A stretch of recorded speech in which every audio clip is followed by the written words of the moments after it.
L'Égypte.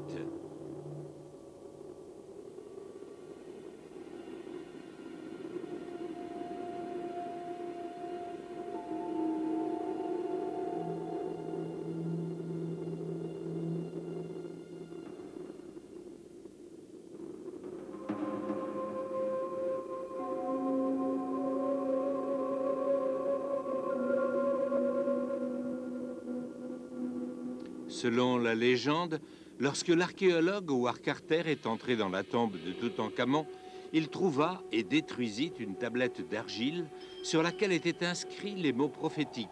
La mort arrivera avec des ailes rapides sur celui qui troublera la tombe du pharaon.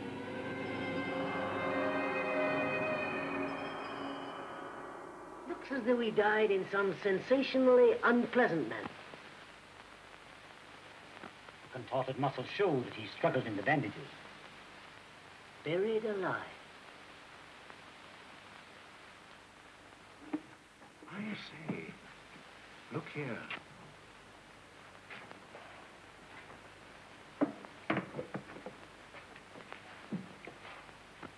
Death, eternal punishment for anyone who opens this casket. In the name of Amun-Ra, the king of the gods. Good heavens, what a terrible curse. Well, let's see what's inside. Wait! You have read the curse. Le pharaon se réveille.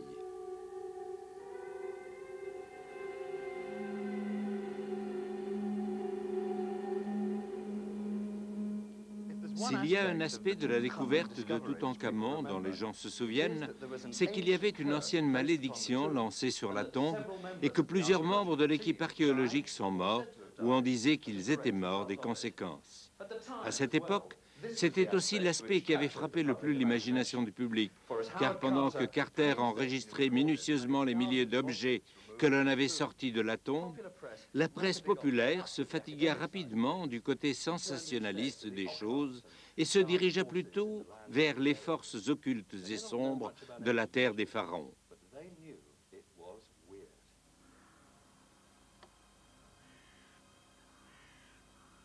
Le premier indice des futures tragédies fut lorsqu'une lettre inquiétante arriva à Lord Carnarvon, le chef de l'expédition, au moment où il se préparait à rejoindre Howard Carter pour l'ouverture de la tombe. La lettre avait été envoyée par une société occultiste très célèbre, l'avertissant de ne retourner sous aucun prétexte à la vallée des rois. Carnarvon avait en commun avec les autres membres de sa classe sociale et de sa génération sa fascination pour les mystères des sciences occultes. Il y avait même des rapports de dîner qui avaient lieu dans la chambre de la maison de campagne de Carnarvon, Highclere Castle, où des meubles anciens lévitaient et que des femmes de la haute société entraient en transe. De toute façon, Carnarvon prit cette lettre menaçante très au sérieux et consulta une chiromancienne et un conseiller spirituel de l'aristocratie nommé Velma afin de savoir ce qu'elle pouvait signifier. « Si j'étais vous, lui dit la chiromancienne, je m'excuserai publiquement et je resterai ici en Angleterre. » Ce à quoi Lord Carnarvon répondit « Mais quelle aventure, quel défi au pouvoir psychique des siècles !»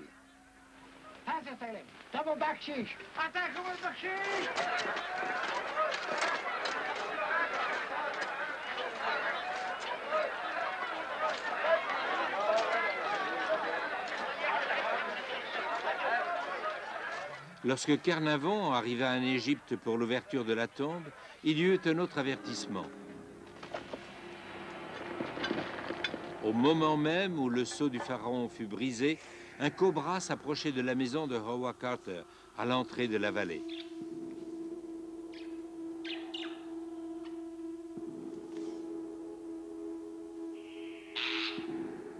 Selon les anciens textes, le cobra divin, le protecteur, crachait du feu et du poison à tous les ennemis et les profanateurs du pharaon.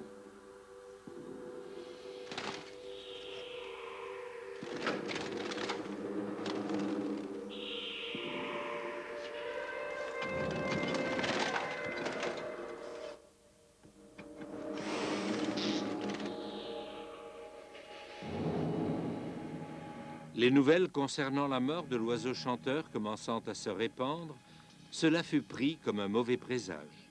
Lord Carnarvon et Howard Carter n'avaient pas le temps, et sans doute même pas l'envie, de faire cas de tels signes et présages. Mais la rumeur annonçait déjà qu'ils avaient transgressé et qu'ils en seraient sûrement punis.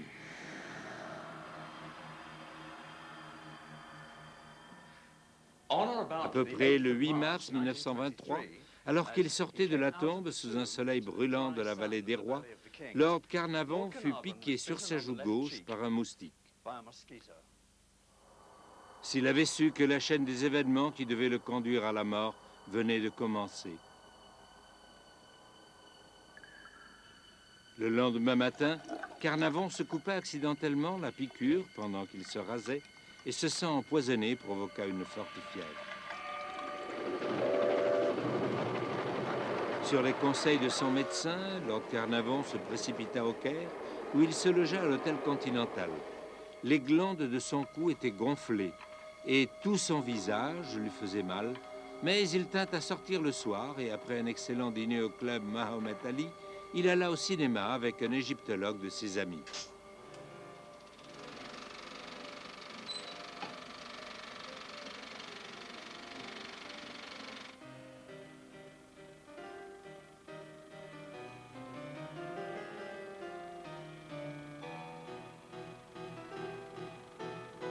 À la moitié du film, il ressentit de fortes douleurs et fut pris de vertige.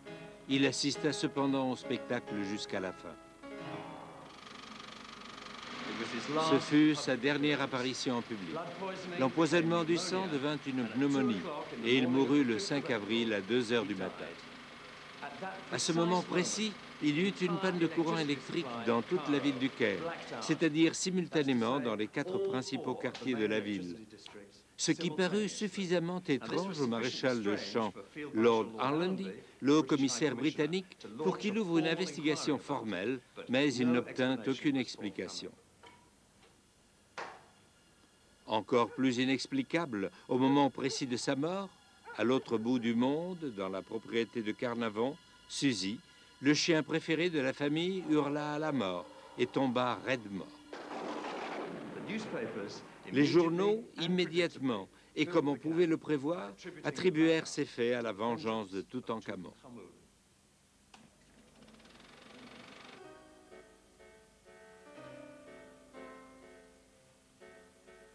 Mais l'idée de la malédiction était déjà, bien avant 1923, solidement enracinée dans la culture populaire. Comme l'était l'intérêt pour le charme de la sorcellerie égyptienne et les histoires sur les mystérieuses activités dans le monde de l'archéologie. Le public était captivé par les histoires concernant tous ceux qui osaient troubler le repos des pharaons.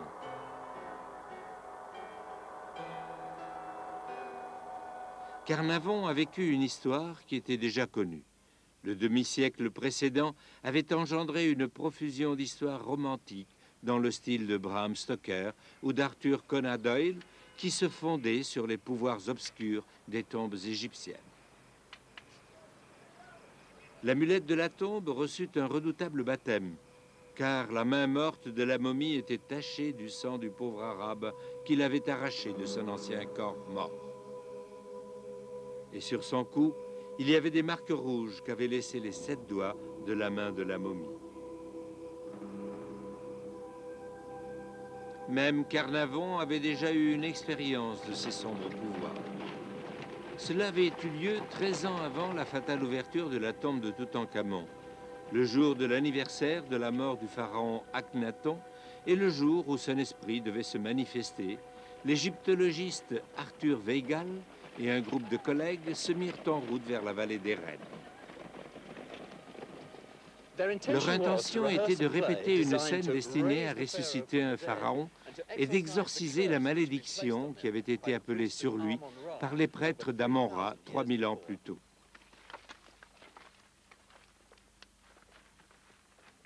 Akhenaton était connu comme un roi hérétique qui avait banni les anciens dieux et introduit le culte à un dieu unique, Aton, le dieu du soleil, et il fut condamné par les prêtres à errer dans l'autre vie sans trouver de repos pour l'éternité.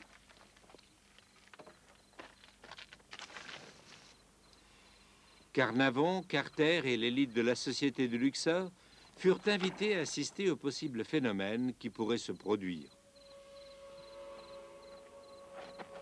Pour cette répétition, les invités avancèrent tant bien que mal vers la vallée, et au crépuscule, la représentation commença.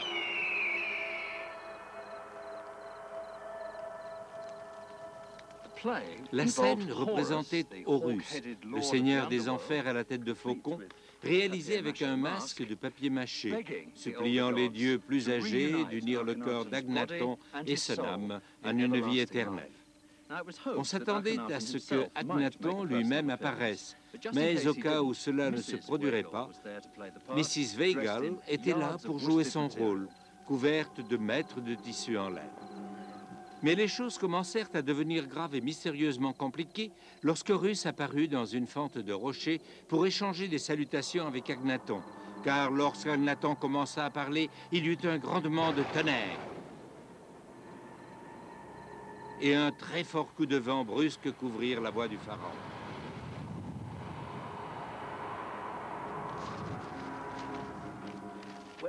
Lorsque la tempête s'apaisa et qu'arriva le point culminant de la scène, un récital de l'hymne à Aton, le dieu du soleil, « Salut à toi, Seigneur des éclairs, à toi, soleil de vie », entonna l'acteur. « Je suis venu devant toi pour voir le disque au-dessus de l'horizon. Ne me laisse pas enfermer dans la tombe. Ne me fais pas revenir en arrière, que mon corps renaisse lorsque je contemple tes splendeurs. » À présent, à cet instant, il tomba une pluie violente et soudaine qui devint une averse de grêle. La répétition et la seule et unique représentation furent annulées sur le champ.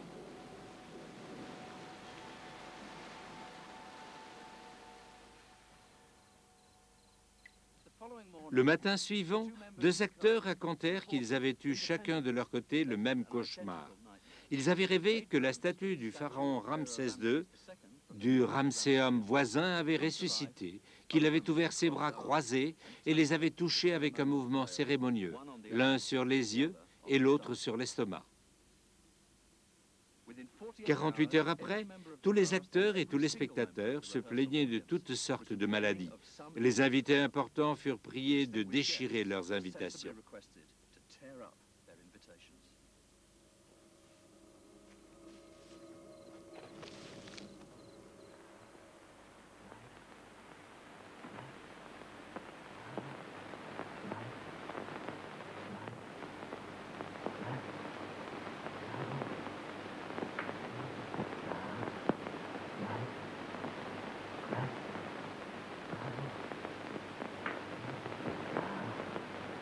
Quels que soient les étranges antécédents de la malédiction, ce n'était rien à côté de ce qui viendrait après la mort de Carnavon en avril 1933. La momie était revenue pour se venger.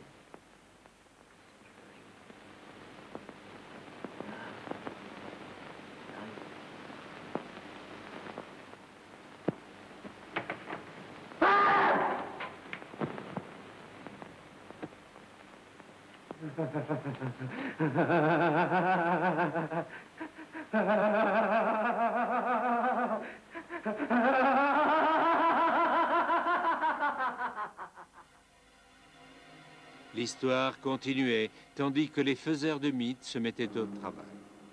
Tandis que les apparentes victimes de la malédiction augmentaient, il devint bientôt de plus en plus difficile de démêler la légende des faits, car la légende avait un effet plus profond. Mais il y eut plusieurs essais d'attaquer la légende et d'expliquer la malédiction en acceptant les résultats et en leur trouvant une explication rationnelle.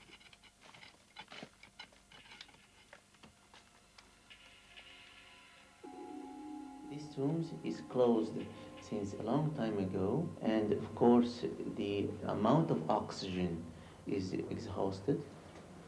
This will minimize the activity of the microbes and bacteria inside the tomb.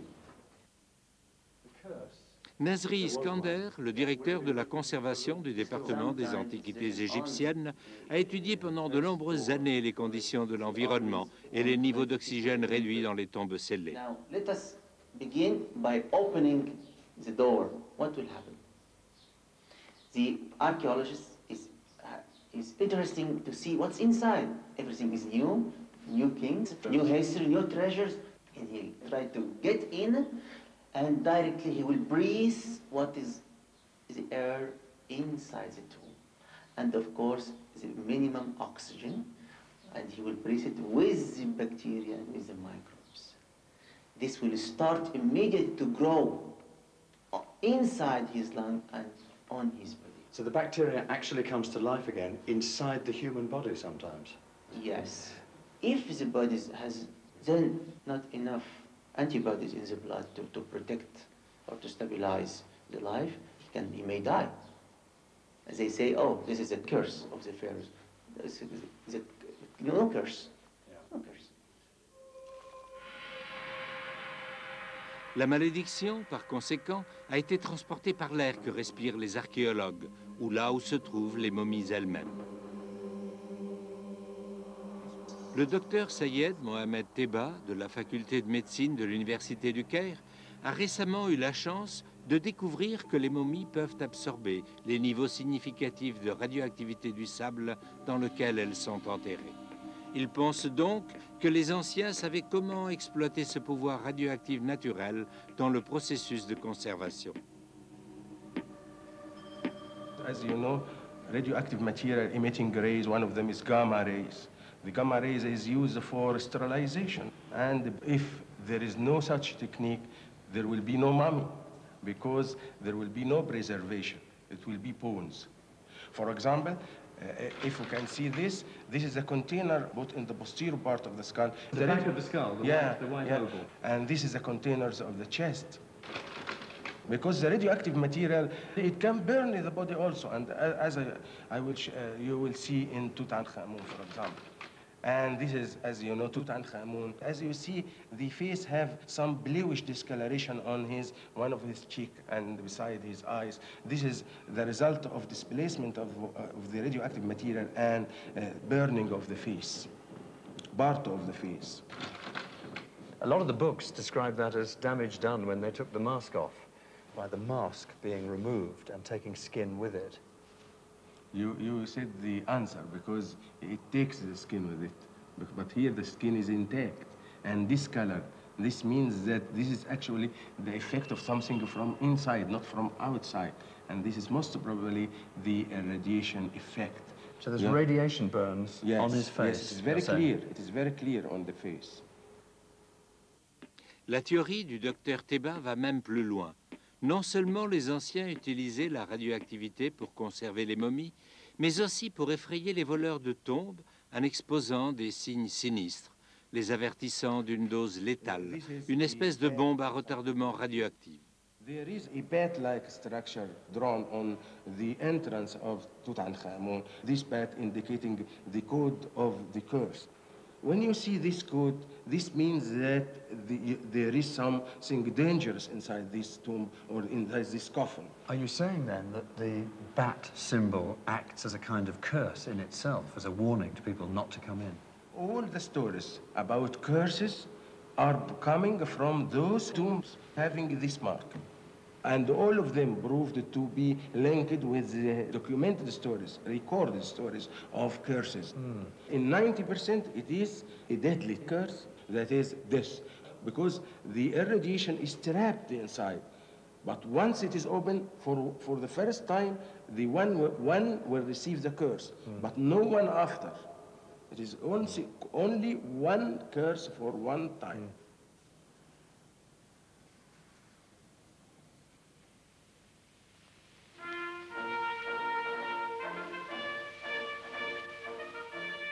Mais il y a une explication plus simple et plus croyable. L'homme qui fut chargé de surveiller la tombe de Lord Carnarvon, le sergent Richard Adamson du régiment Middlesex, déclara qu'il connaissait le secret de la malédiction des pharaons. Tandis qu'il passait de longues soirées dans la vallée en écoutant Aïda sur le gramophone de Carter, la presse le harcelait à tel point qu'il inventa cette histoire de la malédiction pour s'en débarrasser. Mais ils se laissèrent prendre à cette histoire trop avidement et l'histoire devint incontrôlable.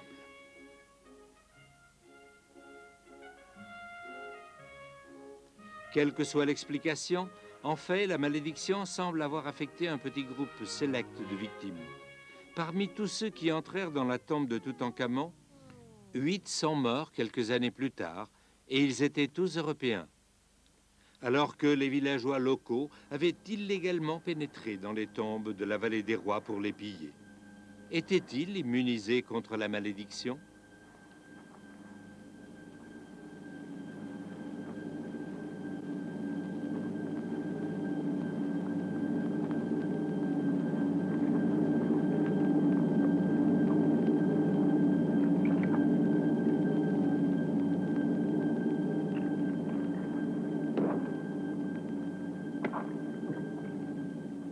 Le principal rôle de ce film, sur une famille de pilleurs de tombes du siècle dernier, se base sur le grand-oncle de Sayed Abdel Razul. Alors qu'il n'avait que 12 ans, Sayed lui-même dessina le collier de Toutankhamon pour Howard Carter. Lui et son père étaient parmi les premiers Égyptiens à entrer dans la tombe de Toutankhamon. Le grand-oncle et le père ont vaincu jusqu'à l'âge de 80 ans, et le fils a encore beaucoup d'histoires à raconter.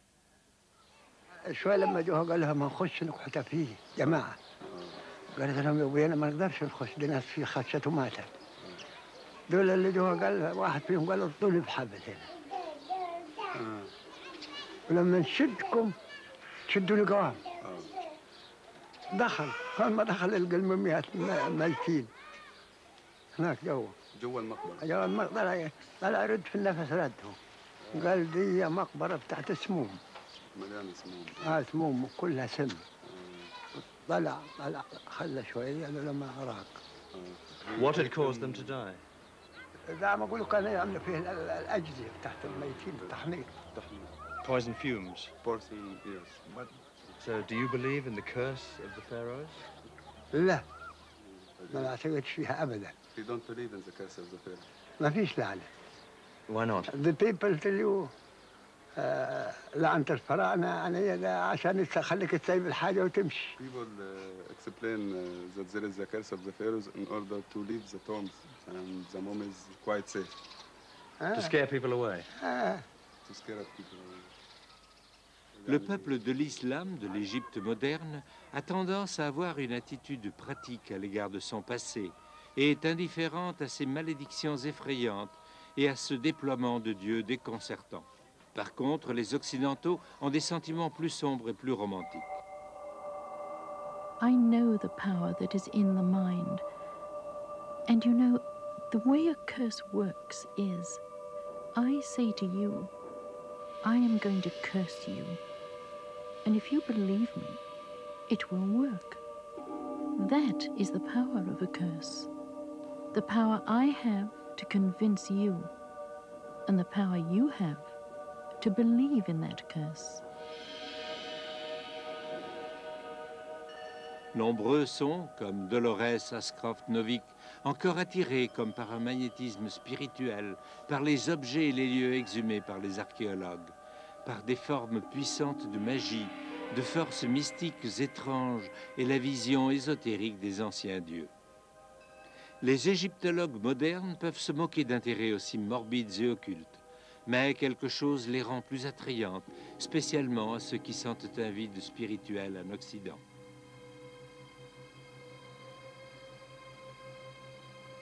À Dolores et à son groupe d'adeptes dénommé Arcania, ces objets et ces lieux ne sont pas seulement des reliques d'une civilisation morte. Pour eux, des moyens de communication directe avec le pouvoir de Dieu vivant.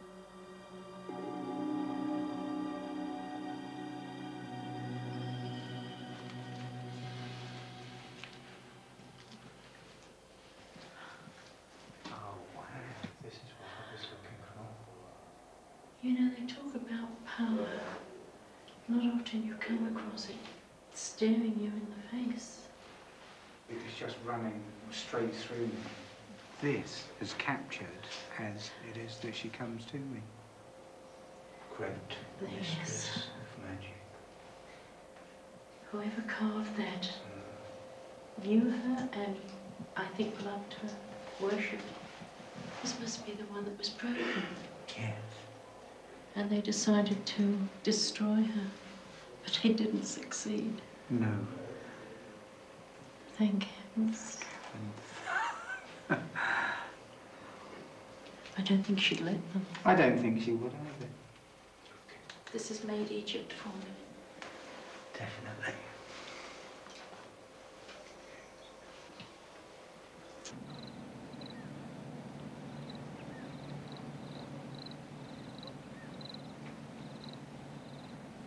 Why do people go on pilgrimages? It's the same thing. Since it was such a civilization that existed for such a long period of time, it developed its religious life to a great degree. It had a long time to elaborate and deepen it, and the result of that for me has been, I think, it simplified it to the essence of religion. Each god had its own particular part to play, and it was worshipped and looked upon as a living exponent of a particular essence. Is that everything in life was sacred, and everything in life had a place, and everything in life had a particular relationship to an aspect of the divine.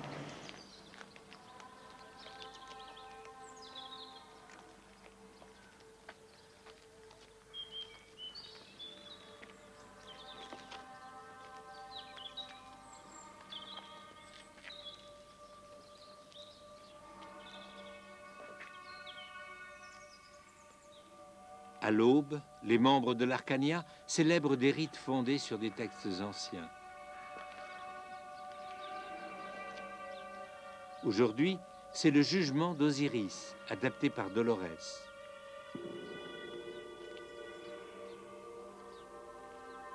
Dans ces drames, chacun peut devenir un dieu.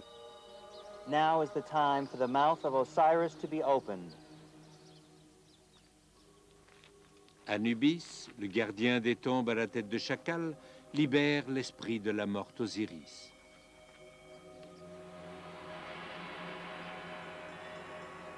Particularly the images of the gods and goddesses act, if you visualize them inside your head, act as kind of tuning devices to bring about certain awarenesses of yourself. Like What I found was that having invoked the goddess form, it started happening to me involuntarily. That is the impact of doing ritual and invoking these god forms, because they start working on us in ways even that we are not intentionally, consciously inviting, which is why ritual is a very tricky thing, and why you have to be very careful about what you invite into yourself. Enacting this, it's like the Oberammergau, where one man takes on the role of Jesus and is put on the cross and goes through that incredible experience.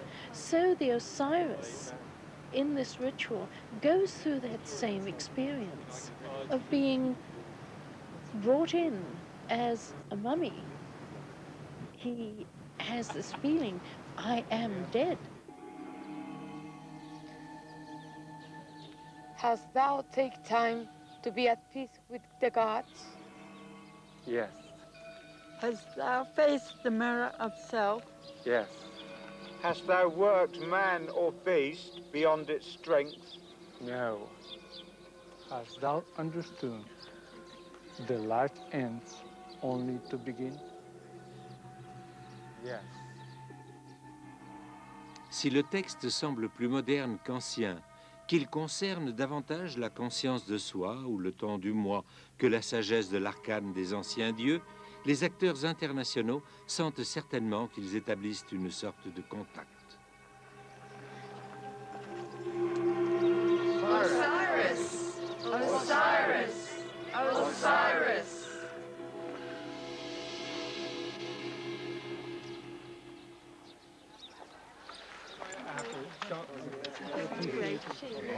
What they say. Even today, you could feel it coming up. Here we go, barrel for a day. There you go.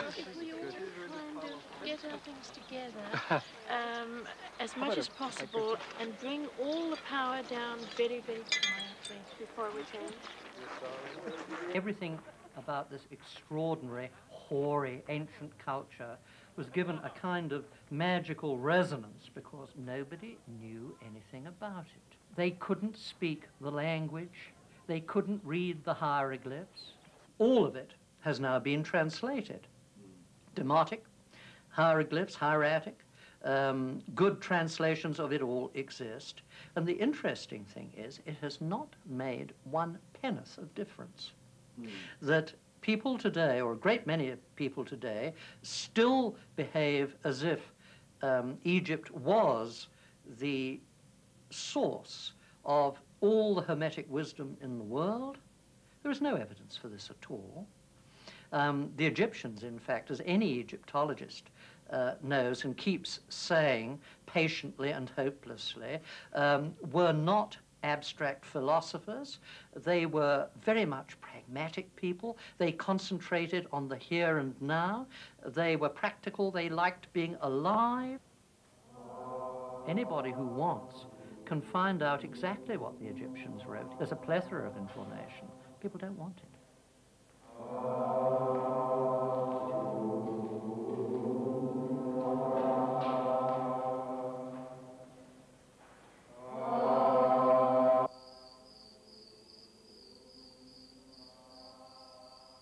Maybe we tend to use the gods as templates for ourselves. And I know that there are certain areas in myself where perhaps I've got these templates of the gods or goddesses, but I needed to come here to unlock them. Some I've been able to open, but there are deeper ones that I need to have a key for. I am Atum Ra, the creator of life on earth. Who is the small creature that disturbs my rest? Let your mercy and justice be upon him, and I, Anubis, will teach him the way of the gods. Then call him to a new birth. It's going deep within myself to all of those areas that I haven't yet opened. And then as they're coming out, literally being reborn.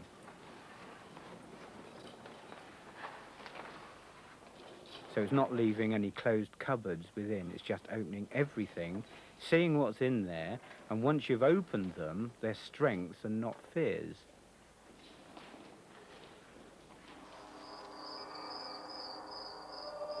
Eh bien, la Renaissance dans la Grande Pyramide fonctionne pour eux-mêmes, si elle ne fonctionne pas pour les égyptologues. Mais un aspect de la magie de l'Égypte ancienne, que tout le monde admet, qui fonctionne, est sa victoire sur le processus de la décadence après la mort. Son contrôle de tous les aspects du voyage de la barque de Hénon sur la grande rivière en direction du soleil couchant. Pour les anciens Égyptiens, leur santé spirituelle dans l'autre monde dépendait de la conservation de leur corps sur la terre. Par conséquent, la momification devint une science. C'était sans doute leur obsession de la vie et de leur cramponnement à leurs biens de ce monde qui produisait cette obsession de la mort, une obsession qui a récemment conduit à une résurrection encore plus étrange.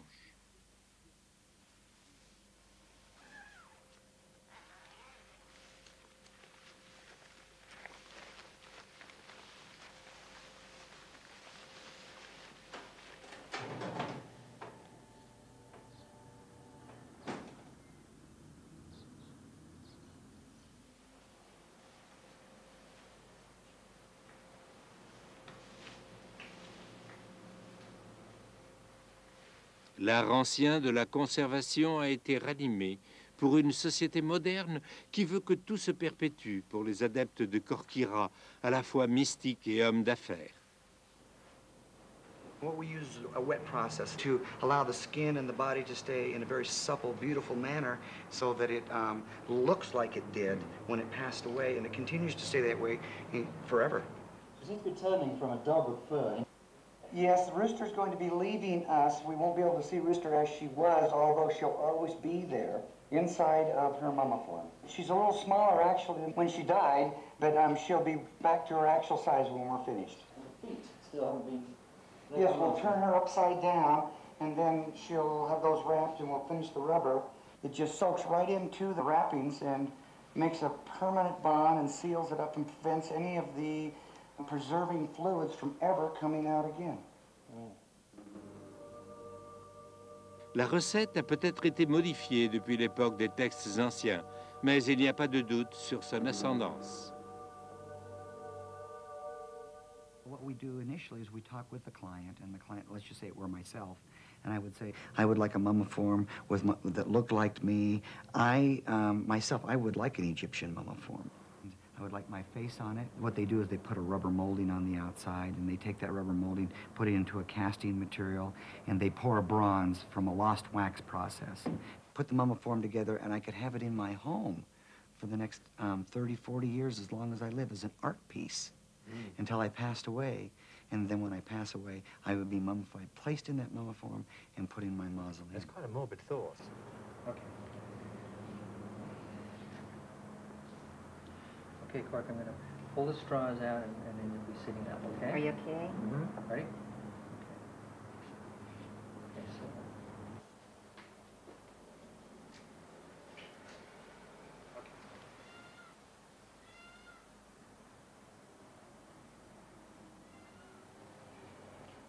Oh, it looks great.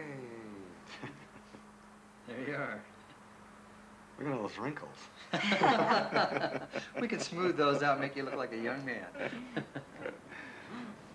Now, we have a variety of mummiforms. We have the Art Deco model, and we have the Egyptian model, and then we have the business suit and the lady in the dress, and so we have a variety of mummiforms, and we design anything that an individual in our day and age would like designed for themselves as a mummiform. À l'âge d'or de Toutankhamon, seulement les pharaons pouvaient avoir une forme spéciale de momie et un sarcophage personnalisé. Actuellement, tout le monde qui peut se le payer peut l'avoir. Le prix du modèle standard en bronze est à partir de 26 000 $, plus 7 000 $ pour la momification.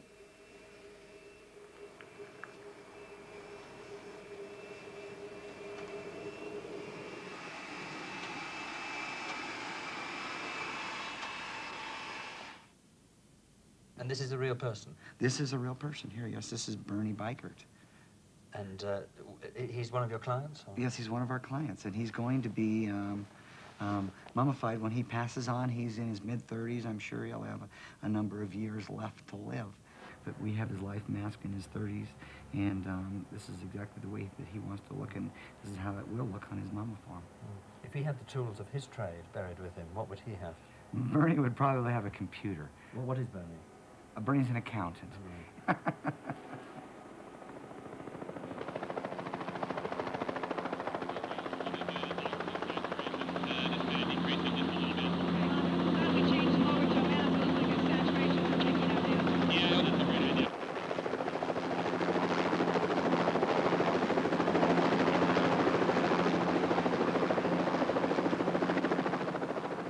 Qu'est-ce qui pousse les gens à se faire momifier?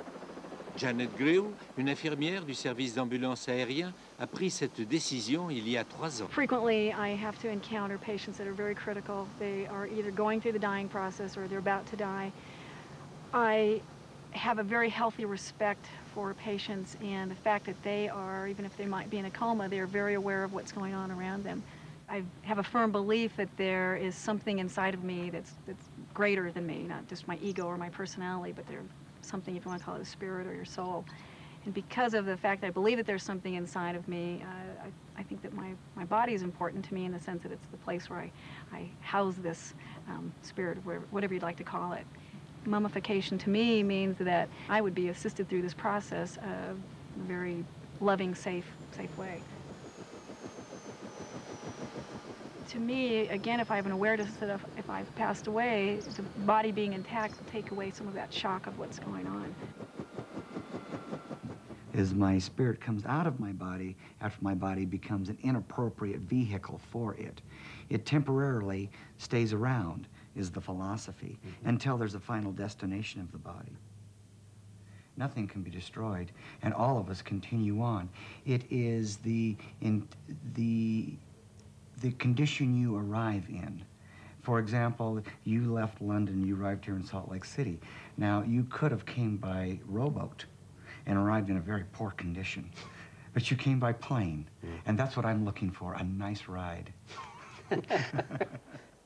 Si nous écoutons la philosophie summum, un mélange étrange de magie égyptienne, de momification et d'aérobic, une bonne forme dans cette vie, une bonne forme dans l'autre, ce n'est peut-être pas si éloigné de l'ancienne Égypte après tout. Mais si on observe les gens de summum qui prodiguent leurs attentions à leurs animaux domestiques, lesquels deviendront peut-être des ornements de jardin, on est très loin d'une culture qui sacrifiait rituellement les animaux avant de les momifier. 3 mois après la mort naturelle de Rooster, sa maîtresse, Kay Henry, est venue lui rendre visite. Oh my gosh.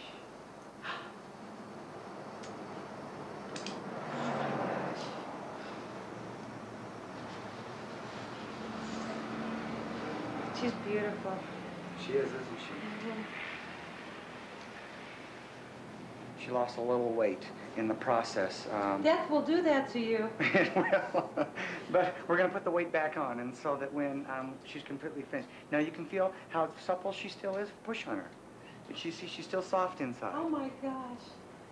She's not hard or anything like that at all. She's just exactly like she was before. So you can still feel her jowls, her lips. Remember her lips? Right there. Good old rooster lips. Yeah. Oh, baby.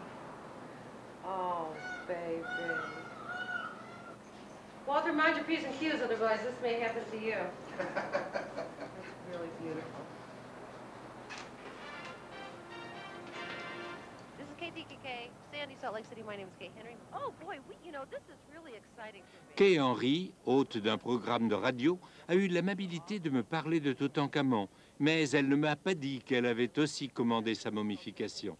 I have a real problem with the opening of the Tutankhamun sarcophagus. Yeah. I mean, why don't you just leave him alone? Well, I think, you see, it goes both ways, doesn't it? On the one hand, these wonderful treasures were brought out that are some of the greatest artifacts of Western art. I mean, that gold funerary mask must be one of the greatest pieces of sculpture ever made. On the other hand, they damaged the mummy. They took the mask off the face. Yeah, that's the other part of it. Oh, yeah. And It's I think a that's where the sacred curse thing, comes as from. you say. Yeah. You know, it is a sacred moment. I mean, great expense to seal themselves off Oh, sure. forever. Yeah. Dr. Christopher Frelling, Professor of Cultural History, thank you so much. I think since mummification, in a sense, is the ultimate memorialization, I mean, that you should take a few things with you. I'd like to take a microphone, but of course I really don't think that I'm going to be able to say anything. It will be a symbol. And then I'm going to take a pair of headsets. Likewise, I don't know in the years that this will be opened up if we'll even know what these things are, but I suspect we will. I hope we will. I just don't want to decay in the ground, and I don't know why. I really don't think I'm going to be there or any sense of me, except for the road map that is my DNA that I've left behind. Your body is your road map. It records every event that's ever happened to you, the way you wrinkle, the way you age. All these things are your road map of how you lived your life and the forces that affected you and your reaction to them. That's a nice way of putting it. Although, if it's a road map, maybe archaeologists should be allowed to read it. You know what I mean? It's a Yes, piece of, absolutely. The body itself becomes evidence of how people lived. That's why I say I think it's impossible to surmise that you are going to remain intact.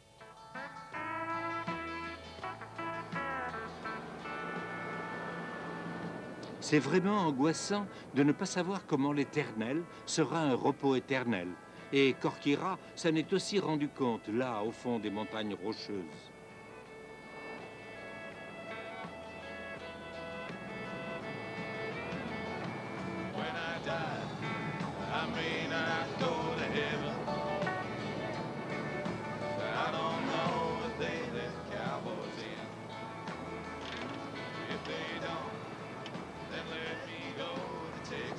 Down a quarter.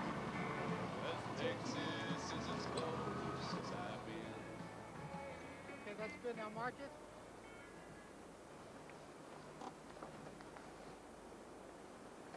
So, this is it. Yes, Christopher, we're going to bring the road in from the back here, build a parking lot down in this area, and then about a third of the way up there, we're going to drill back into the mountain, and we go 100 meters back here into the mountain to build all the family vaults. And is each of these a single mausoleum, or is each of these a cluster of them all down the side? Now, they're single mausoleums. Now, we have individual mausoleums for one person, or we have family mausoleums for a whole family to be able to be put in. We're going to put in 1,000 family vaults back in there. We'll build a beautiful facade across the front of it. Slightly more crowded than the Valley of the Kings, I guess. Yes, it is. Peut-être que, malgré les efforts de Summum, dans 3000 ans, les archéologues objectifs découvriront cet endroit, comme en 1922, lorsqu'ils découvrirent la tombe de Toutankhamon.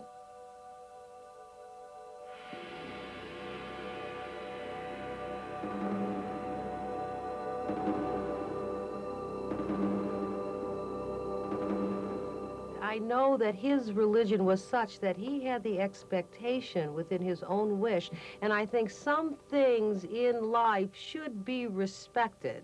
I believe in having respect for other people and their body and their possessions or whatever, and I wouldn't like the idea of someone using me for research. I think that would make me very uncomfortable. Would you put a curse on them? No, I wouldn't put a curse on him.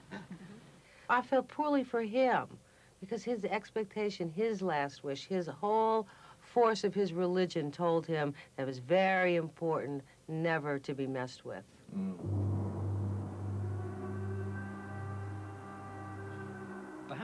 Peut-être que, finalement, la vraie explication de la malédiction de Toutankhamon n'est pas au sujet de l'ancienne religion, ni des maléfices magiques, ni même des choses aussi démontrables que la poussière empoisonnée ou la radiation de l'autosuggestion. Peut-être que, finalement, il s'agit du fait que lorsque les archéologues entrent dans les lieux où se trouvent les morts, dans l'intérêt de la science, ils sont en train de transgresser ce qui est ressenti profondément comme un tabou. Un tabou concernant le repos de nos ancêtres et la décomposition du corps une fois qu'il a cessé de remplir sa fonction. Ainsi comme les histoires du docteur Faust, de Frankenstein et de Jekyll, tous sont des caractères profondément enracinés dans l'imagination populaire. Les scientifiques qui creusent dans le sable seront et devraient être détruits par les résultats de leurs recherches, parce qu'ils sont allés trop loin. La momie qui aurait dû exister éternellement jusqu'à ce qu'elle soit troublée reviendra pour se venger.